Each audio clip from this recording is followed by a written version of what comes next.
يريد الله بكم اليسر ولا يريد بكم العسر.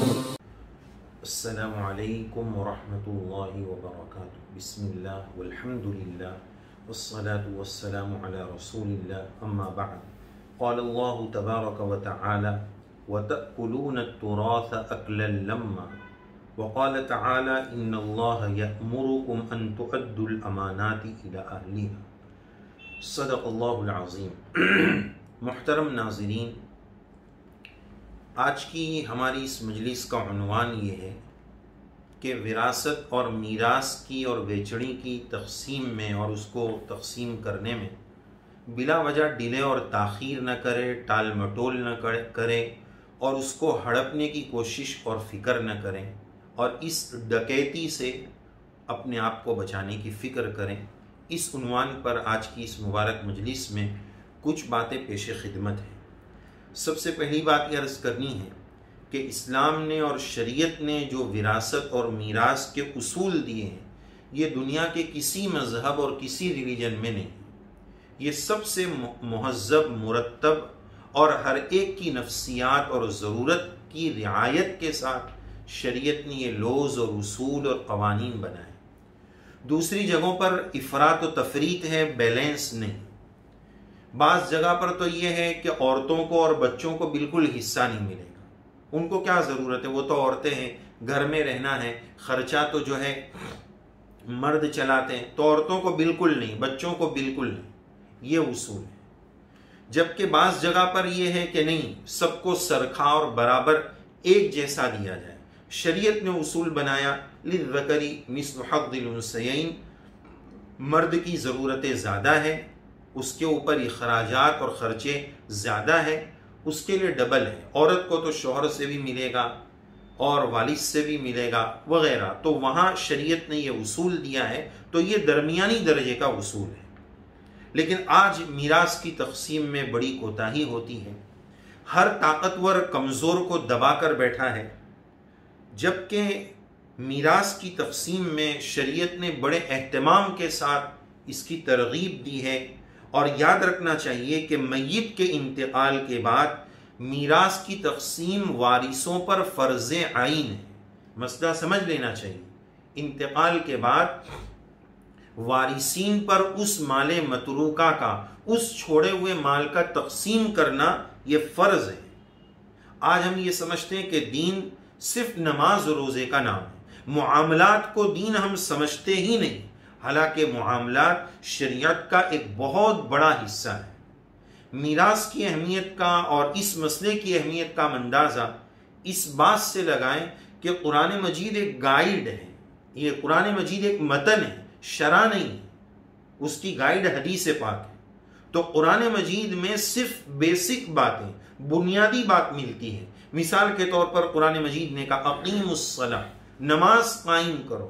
پورے قرآن مجید میں آپ کو کہیں صاف لفظوں میں یہ آیت نہیں ملے گی کہ 5 ٹائم کی نماز فرض ہے. وہ سب باتیں احادیث مبارکہ، قرآن مجید کی گائیڈ اور شرح سے اس کی تفصیلات ہے کہ کتنی نمازیں ہیں، کتنی رکعتیں. تو نماز جیسی عبادت کو بھی بس اقیم الصلاۃ سے قرآن مجید نے ذکر کیا. اس کے دوسرے چند آداب بتائے، لیکن اتنی ڈیٹیل اور تفصیل نماز کی نہیں بتائی.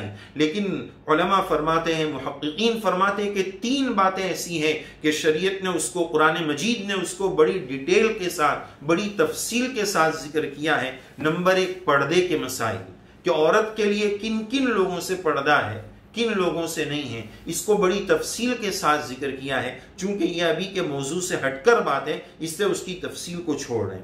دوسری بات، طلاق کے مسائل کو بہت تفصیل کے ساتھ شریعت نے ذکر کیا ہے. اور تیسری بات، یہ میراث اور وراثت کا مسئلہ.